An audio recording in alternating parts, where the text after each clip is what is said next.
Hello, everyone. Welcome back. This is the Blue Line Blast podcast. Jim Biringer, Matthew Blittner here. Please subscribe to our channel here up on YouTube.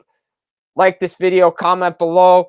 We are back again talking about the Hockey Hall of Fame. We're going to have a special guest today. Your buddy and mine, Russ Cohen for Sportsology, Sirius XM. He's going to be up later. Your buddy. Well, ours is still to be determined after some comments last week. Yeah, well, he's definitely my buddy because I saw him at the Stanley Cup final. And he's going to be our guest today, along with another guest because it's a 2-for-1 special this week on the Blue Line Blast podcast. Matthew, welcome back. It's good to have you back, and it's good to be back. It's great to be back after some technical difficulties last week during the Cup final. And you know we're not holding back right out of the gate. I mean, we're find out who's going into the Hockey Hall of Fame. And while there are some obvious answers, some obvious choices, Zdeno Chara is the first-time eligible player. Joe Thornton's the first-time eligible player. But for every obvious answer, there are other obvious answers who have been kept out of the hall for one reason or another for 15, 20, 30, 40, 50 years. So, we're going to get into it all. Jim, it's always interesting because unlike the Baseball Hall of Fame in Cooperstown, unlike the Football Hall of Fame in Canton, unlike the Basketball Hall of Fame in Naismith, the Hockey Hall of Fame, it's all shadows and secrets. We don't know the names of all the voters on the committee. We don't, we're lucky if we know a few names on the committee. We don't know who votes for who. It's a very different process. Out of all the four sports, hockey is the one that has absolutely zero transparency on their voting. So, we're all flying blind. We could all say, okay, yeah, Zdeno Chara, absolutely deserving. Joe Thornton, absolutely deserving. And then the votes can come out and, Chara didn't make it. Thornton didn't make it. So, Jim, I mean, I'm going to get worked up into a lather on this, but I think you got to go first. Look, I'm starting off hot. I'm coming in hot. Blue Line Blast from the point. It's going top shelf. Look, we know Chara's probably going to get in on the first ballot, but I put Big Z aside. The dude that needs to be in the Hockey Hall of Fame, Alexander McGillney. It's a crime. It's a shame. This guy hasn't been in the Hockey Hall of Fame yet. Should be in the Hockey Hall of Fame.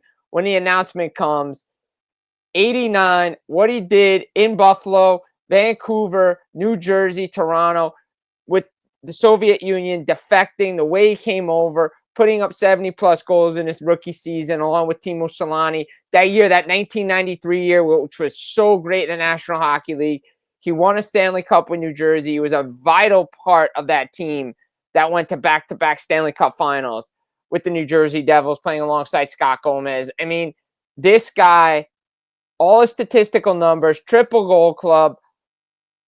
It's a crying shame that this guy's not in the Hockey Hall of Fame. Should have been in years ago.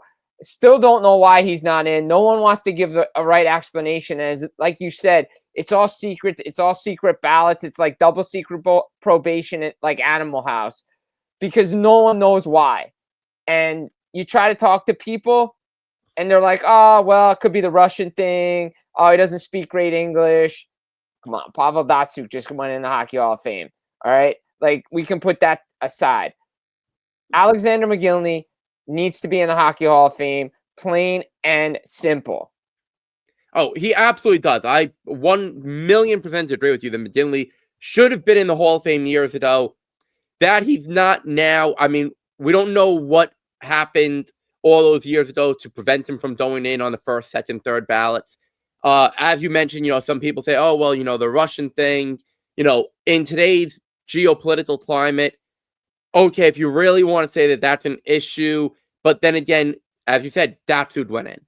So how do you let Datsyuk in and not McGillney? Like, it just doesn't make sense on it. And Jim, when you have back-to-back clappers here, my blast from the blue line from the point, that's not only going top shelf, but as Butch Doring likes to say, it's going toy department, is that how is Stan Fischler not in the Hall of Fame? and was once again passed over for the Elmer Ferguson Award as a writer, and the Foster Hewitt as a broadcaster. Now, if you want to say, okay, broadcasting is supposed to go to play-by-play, okay, I'll leave that argument to itself. That's debatable. I'll leave that to itself. The guy's been writing hockey, continues to write hockey.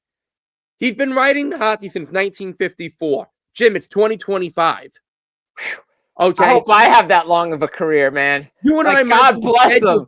You and I might be dead before we reach the age that it would take to have just simply been writing for that long. I know, right? Like, God bless Stan Fisher, and I 100% agree with you. He's still writing in war-torn Israel about the Islanders, the Devils, the Rangers, and the NHL. He's literally writing from a bomb shelter bunker, still about the NHL. Okay? He's authored over 100 books. Yes, they're not all hockey books, but 98% of them are. And, Jim, if you don't want to put him in as a writer, like if you don't want to give him the Ferguson Award, for whatever the reason is, he's won the Lester Patrick Award for his contributions to U.S. hockey. He's in the U.S. Hockey Hall of Fame in Minnesota. He's in the New York State Hockey Hall of Fame up in Troy, New York. Put him in the damn builder category.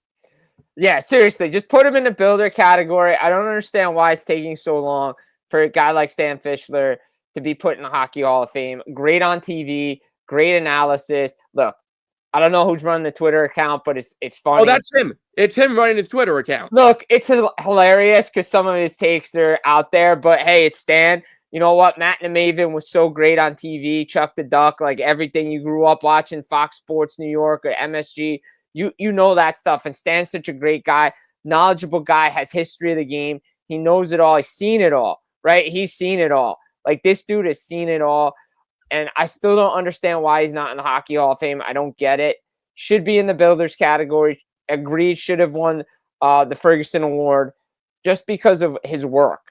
He should be in that prestigious building. But as he said, he's like, I'm in the U.S. Hockey Hall of Fame. I'm in the New York State Hall of Fame.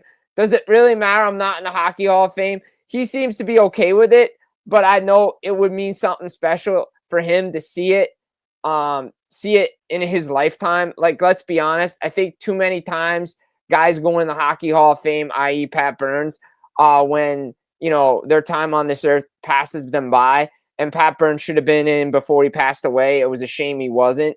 But I just don't understand some of the voting, and I just don't get it. I've been to the Hockey Hall of Fame. I've been to the ceremony. It's great. But again, some of the decision making by some of the people, it's who you know, how you know them. Like, it took Jeremy Roenick forever to get in, but because he had beef with the media. Oh, he didn't treat the media well. Come on, like not for nothing. I'm gonna say this, and I talked to a bunch of guys there the year Henrik Lundqvist went in. Henrik Lundqvist a great goalie, and this is gonna get me heat with Ranger fans. If he doesn't play in New York or in a high-profile market, he's not going in on the first ballot. I'm sorry, he's just not. Absolutely. Like, he's just not. Like, he's a Hall of Fame goaltender, don't get me wrong, but there are guys that have done more work than him that should be in and are not. Mike Richter should be in the Hockey Hall of Fame and isn't in the Hockey Hall of Fame. And let's be honest, what he did in 96 for Team USA, what he did in 2002 for Team USA, and oh, by the way, if you talk to Rangers fans, it's Mike Richter in 94 that carried the Rangers to the Cup, not anybody else.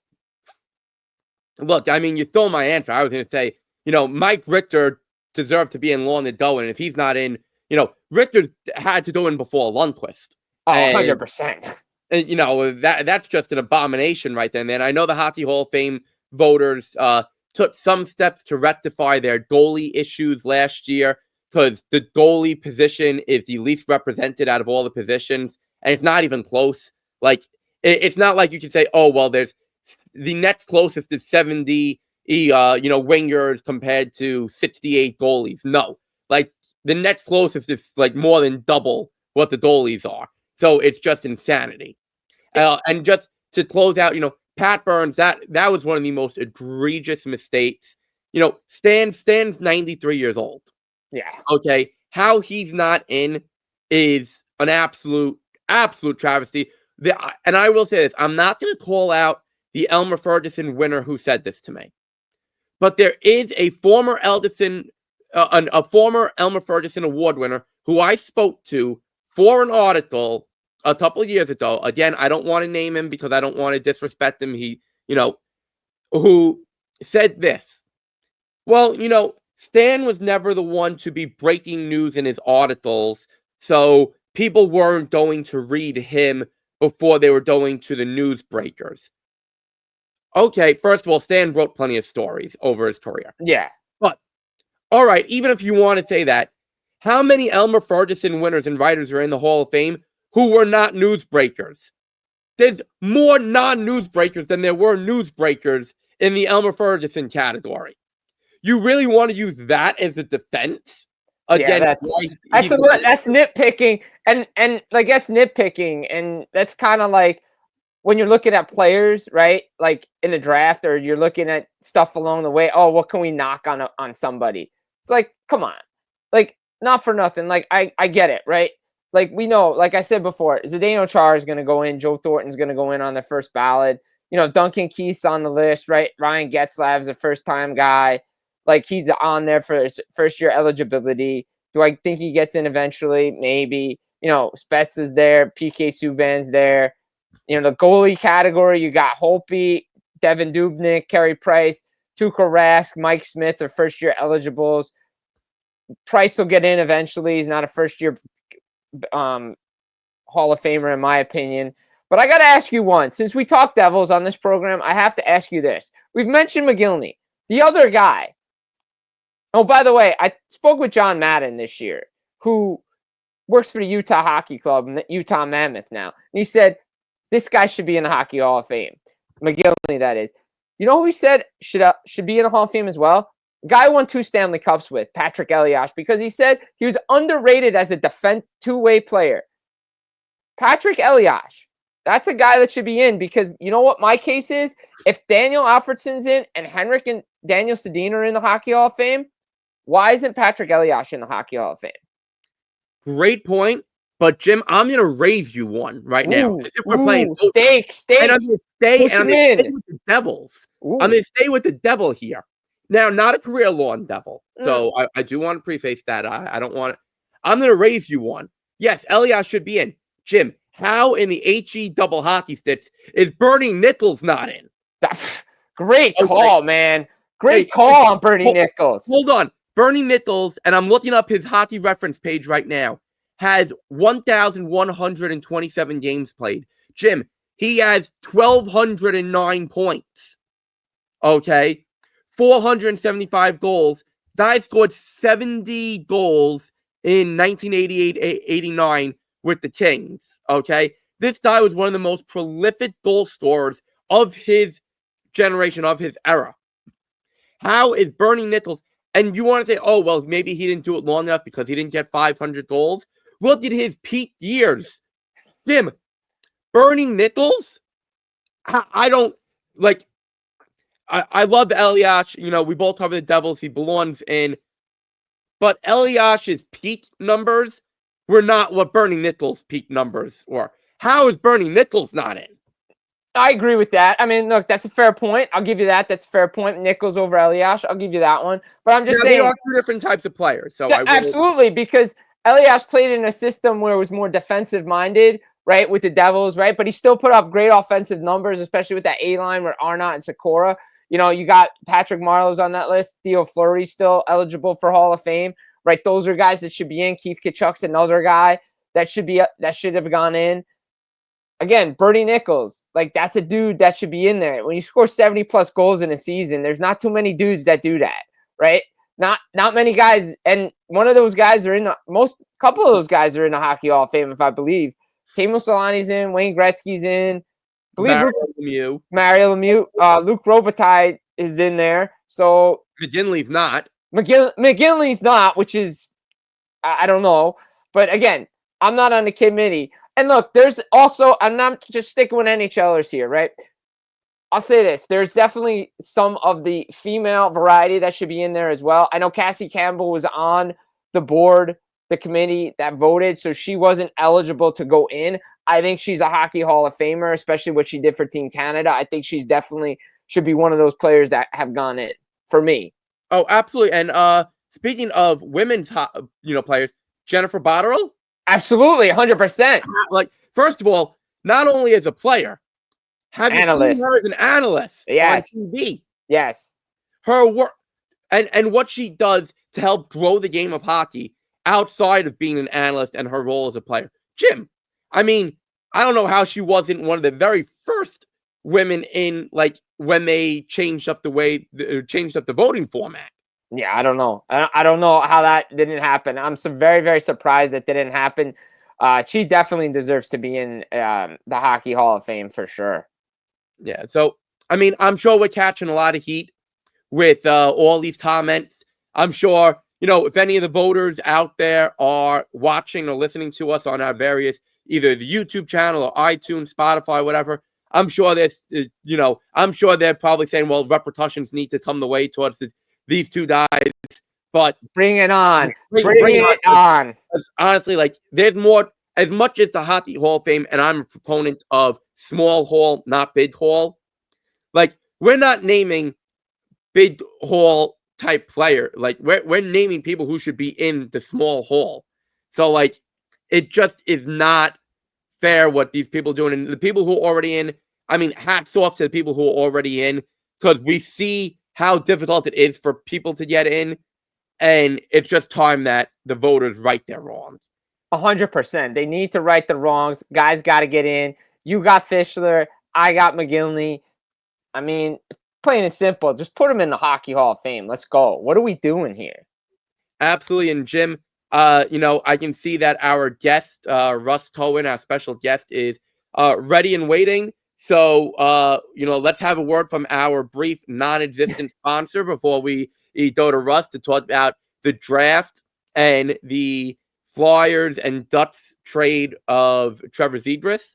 So, let's go to the ad read that doesn't exist and bring in Russ. All right, ladies and gentlemen, we're welcomed now by our guest, our very special guest, very intriguing guest, I must say, Russ Cohen of Sportsology.com, of SiriusXM. He's a draft guru. He's a hockey guru. He's my co-author of Game Winners, the greatest game-winning goals in hockey history. And he's also the longtime captain of the BK Americans in the Brooklyn Memorial Cup for Alzheimer's, although, according to league sources, his hold on the captaincy is tenuous at best after some comments he made on social media last week. So, listen, when you win, it's all forgiven. Well, we'll see about that. But Russ, welcome to the show. The draft is right around the corner right now. So I guess we'll kickstart things. Matthew Schaefer, Islanders, it looks like it's finally locked in that's who's going number one. What can you tell us about Schaefer and his game? Yeah, he's a really talented defenseman. He only played like 16 games last year, but a lot of people went back and reverted to his 15-year season and what he did in the Holinka, and he's really good. I mean, I don't feel like there's a ton there to look at, and I feel like, honestly, nobody was talking about that 15-year year a year ago. Not a lot, because they were all talking about James Higgins, and then for some reason they stopped. So I think Matthew Darch and the Islanders are going to play it safe here and take Schaefer, and I think he's a top pairing defenseman. I don't think he's generational. I see a lot of plaudits being thrown out there, and I think generational you got to be careful with. And just because a guy goes first overall doesn't even mean he'll be the best guy in his draft, because I don't think he's the best guy in this draft. Yeah, and you talked about the draft class, and again, a lot of people are not high on this draft class. It isn't one of the better ones as we've seen in the last couple of years. But you mentioned the name before, and who do you believe has the highest ceiling in this draft? Is it the guy that's from Long Island? I do. I think it's James Higgins. I think he's proven a part of it already, and I think it's kind of gotten overlooked. And I think as time goes by, that's going to be more evident. But it's okay. I mean, again, if he doesn't go first overall, it might be better for him, because then there's less pressure. He won't get rushed to the NHL. Schaefer is probably more suited to go into the NHL, but even he's going to work all summer with Adam Pelech. So, if we're up to me, I wouldn't send any of these players, not one, to the NHL next year, but it's not up to me. Now, about Higgins, there's been a lot of reports the last few days that, he could fall not just to, 2 or 3, but he could fall to 5 or 6 or 7. And it's so odd because, up, as you mentioned, up until maybe a couple months ago, it was, okay, Higgins is number 1. Then Schaefer sort of came out of nowhere with it. And now Higgins, like, what has he done to potentially drop? And if he should drop, even if it's to 4, if we want to call that a drop, do you see a scenario in which the Islanders trade back into the first round to get him? No, I don't think the Islanders will trade back. I do think he could fall to 6. I don't think it's that big of a fall, but it's really not about what Schaefer did. It's more about pundits kind of like over scouting James Higgins. I think they just kind of got bored with him. They expected more out of him, and I'm sorry, but he was a freshman in college, and he was a point a game. If you go back and look at point a game guys from the NTDP as freshmen in college, there's not that many. Austin Matthews didn't play, so he doesn't count. Matthew Boldy wasn't a point a game in his freshman year. You go find him. Go look at the points. Higgins is one of the best years.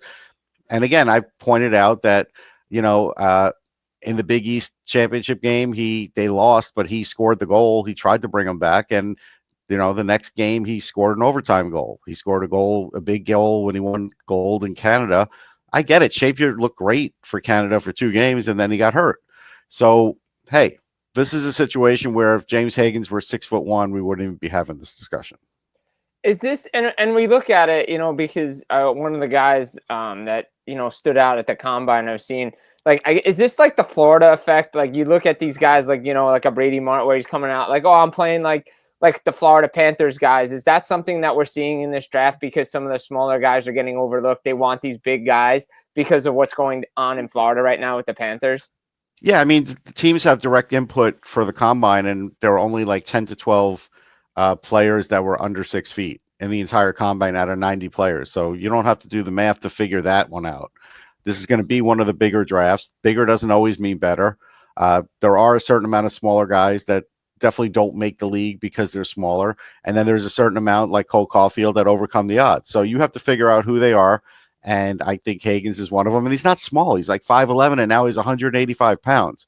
I think there's some pundit remorse because I pointed out before he even came into the combine that 2 years ago, when I saw Lane Hudson, I think it was 2 years ago. It's hard to keep track of time. When I saw him at World Junior Camp and I had just knocked him out of the first round, figured, all right, he's a second rounder. I loved all of the things he did and certainly covered him a lot. And then he came in like 15 pounds of muscle. And then I was watching him at World Junior Camp and I was like, okay, this guy is already transforming himself. And I think Higgins has already started to do that without ever hitting the ice. And I think teams noticed, and I know he had some great interviews. So I would be surprised if he slips past 5, past Nashville, to be honest.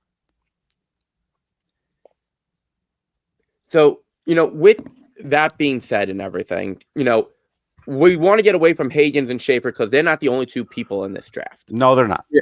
So out of all the prospects who you saw at the combine, who you've, gone to scouting things, who you've heard about, who's the most intriguing prospect to you? Because, we've all heard for over a year now that, this draft, it might not be the deepest draft, but there is some good talent there, at least in the top portion of the first round. So who should we be looking at? I mean, Victor Eklund, Williams' brother is terrific. I think he's better than him. And his brother, I think, had like 63 points this year. He might look slight of frame at 5'10", but he's pretty wiry. And I think he'll put on a little more muscle, but it's hard to catch up with him. He's one of those guys that has tremendous speed and puck control. And I asked him at the combine about what I would call misuse at the World Juniors, but I didn't say it that way. I just asked about his usage. And he was like, yeah, I was playing a certain role. And so I think next year at the World Juniors, he'll be a much bigger scorer. So I feel like he's a top 10 guy all day. I think he was very charming. I think the fact that he was in the same group as Ferndale created a lot of sparks. There are teams that like him. There are teams that like him in the top 6 that probably won't take him because there's centers there. But after that, there's going to be a lot of discussion about him. You go up and down the rankings. Doesn't matter, where you look at it and some of these players. And who do you think we could be talking about out of this draft that is a sleeper that really no one's talking about right now?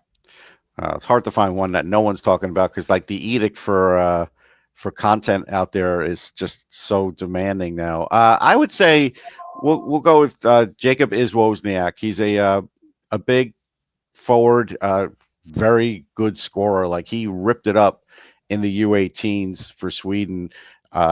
He plays with Frundell. I actually have a video up on my Instagram where I asked him, how much stronger are you going to get? And he said, oh, I'm going to get stronger. I said, you're going to be stronger than Frundell? He goes, yeah. I said, how long? He said, in a year. And if that kid gets stronger than Frundell in a year, who's already pretty put together, this guy is going to be a guy that a lot of teams wish they had gotten based on his offense, based on his skating, based on his two-way play. There's a little knock on him that maybe he needs to be more consistent and have a little better motor, but he's got all the tools, and I don't think he's getting talked about enough because the Euros don't get talked about enough. It's easy pickings to talk about the Canadian kids and the American kids, and I think a lot of Euros get forgotten about in the media. The teams don't forget. The teams don't want us to talk about them because the teams don't want there to be a lot of notice on them. They want to just kind of slide in there and take some of these guys, but I think the Combine did shine a light on some of them. Something that a team definitely doesn't want people talking about is that the Ducks, they just traded Trevor Zegras to Philadelphia today after, I feel it's been like 2 or 3 years since the first trade rumors around Zegras first surfaced.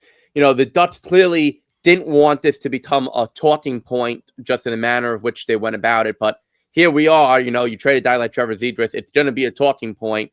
And you do cover the Flyers, so the Flyers, they sent back Ryan Poling, who's a fourth-line guy. So in that sense, they sent out a fourth-line guy for a potential... He did play third-line center sometimes, too. He did. Right.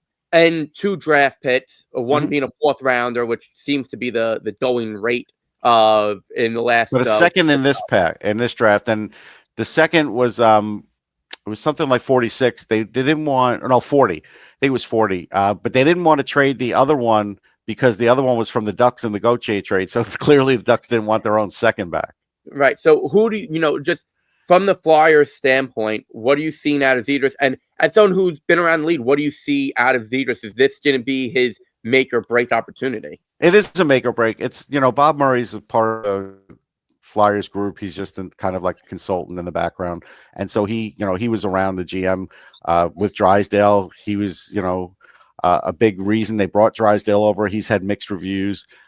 Zegras, listen, I've watched him his entire career practically, and he's tremendously offensively gifted. But as we know in today's NHL, he's 41% on faceoffs. He's not great defensively. So you tell that to Joe Quenneville, and he's probably like, he's not playing center, and Zegras wants to play center. So I think that was part of the reason of the trade. And the other thing is, he's not necessarily like a Quenneville type player. Now, it's not like Tocchet is a guy that'll forget about someone's defense. He won't. But I think Tocchet will, work with this team because they need offense and know that Zegras has it. They didn't give it that much in assets, but they have a known quantity in Paling. He'll play 3 or 4C, and I think he has a couple more years left on a very reasonable deal. And so that's a known thing. Zegras has 1 more year, and then somebody's got to either sign him to a 1-year deal or a long-term deal. And that's the same situation with Drysdale. So, like, basically, the Flyers have both those guys.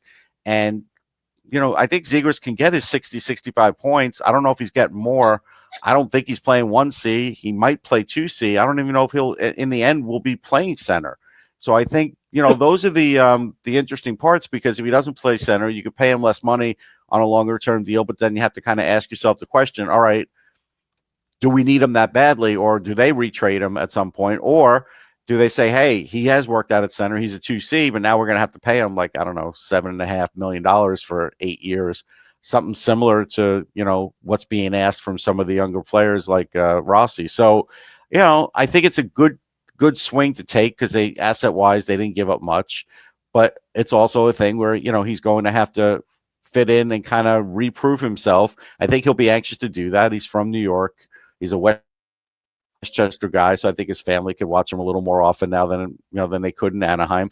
Maybe knowing these guys is good. I don't put too much stock into it. Like, look, he played with Cam York, fine. He's really good friends, great friends with Jamie Drysdale, great. But, the minute they go on the ice with Rick Tocchet, all that's over because they don't know what Rick Tocchet's going to ask of them. So, that stuff is just lasts so long on the ice, off the ice. But it's fine. It's fine for a little team unity, but I don't know if that will play into what his fortunes are. I don't worry about the injuries. I don't think he's like an injury-riddled guy. I think he just had some. But I do worry about the two-way play because if he's not playing two-way, again, if he's only getting the low end of his points, which would be about 60, 65, but he's a minus 20 or something like that, that's where you could run into some dangerous territory. So he's got to clean that up a bit. You mentioned it, you talked about it, not a Joel Quenneville guy. I always made the reference today. He's not a Pat Verbeek guy because it felt like no matter what Pat Verbeek said about Zegras, he was going to trade him. And then the statement came out today that we're looking to change the mix, retool. I'm like, yeah, he's not a Pat Verbeek guy. But staying with the Flyers for a second, this feels like to me, this move with Zegras feels like what Montreal did with like Kirby Dach and the moves that they made with Alex Newhook as well during their time to where they need to be right now. What else do the Flyers have in store at the draft and maybe free agency? Are they looking to do some more trades to, try to stay competitive this year? Because most likely they're not making the playoffs, correct? Yeah, I mean, Danny Briere said they're far away in his press conference, and I think he's right. I mean, I have all the answers here for tomorrow's mock draft, but I'm not showing you guys. But I will say this. I'm not showing. I don't want Shane to see it either. I mean, let's be real. No, we'll have fun. But I think what's in store is I think they'll get another defenseman because you really don't know what Risto's health is going to be like. He's coming off a bicep surgery and he's going to be available, I think, at some point during camp, but he hasn't played in such a long time that you don't know what's going to go on with that. Cam York's not signed yet, so I think that's the next thing on the docket is to try and get him signed. He's going to get a decent raise. Unless they trade him in a deal, we'll see. And I still think they're going to acquire some sort of goalie. So, I think those are the things. And then I think they'll be more competitive. They'll get more points. I don't think they're a playoff team. I'll revisit that when they're done. But I do think they, will just be better and be better off for Michkov to kind of let him develop better. And if they have a little better goaltending, it does help the players develop better because, they lost some games with bad goaltending last year. All right. Well, Russ, we appreciate the analysis. Before we let you go, give us the 30-second elevator pitch on yours and mine's book, Game Winners, the Greatest Game-Winning Goals in Hockey History. Yeah, I mean, it's a great book. I think everybody should look at it on the summer, during the summer on the beach. I think Matt worked harder on it than I did because he did some of the production part of it. So my hat's off to him on that. But we came up with on social media all day long. Yeah, we came up with a list. It's hard to come up with a list for this. We narrowed it down to the NHL and the Olympics. We included one women's Olympics in there. We have most teams in there. Not every team can be in there, and we have some of the outdoor games. So I think it's a really good mix. And we ranked them. We ranked the goals, even though Matt didn't like doing that. Well, I gave my ranking just without a number. Without a number, like on the rating part. Yeah. Matt didn't want to do that. He's like, and I'm like, no, we have to do that. I think people want to know that. So, Well, Russ, thank you again for the elevator pitch for the book. Thank you again for joining us here tonight. And we'll see you out on the softball field in just over a month's time. I'll be ready, and I hope everybody donates. It's a great cause. Yeah. The C might not be there, but we'll see you. All right. See you guys. Thanks. That was our special guest, Russ Cohen, sportsology.com, SiriusXM as well. You find him everywhere. This is a 2-for-1 special. Russ did a great job, but we're teasing. We got a 2-for-1. 2-for-1. We usually put them together, but this week, jam-packed here on the Blue Line Blast podcast. David Dwork is going to talk Florida Panthers. They're back-to-back Stanley Cup champions. Man, I can't wait to talk to David. I bet you're excited as well, Matthew, because we got a lot to dive into, dissect who they're going to keep, who's going. They could look different next year. They could repeat. So much to get into with David. Guys, Blue Line Blast podcast with Russ Cohen talking NHL draft, Flyers, Trevor Zegras trade, so much more, and the Hockey Hall of Fame. Matthew Blittner, Jim Biringer. Get it, iTunes, Spotify, wherever you get your podcasts, up on YouTube. Again, follow along, hit the notification bell, like the video, comment below. Guys, take care, and we'll be back later in this week.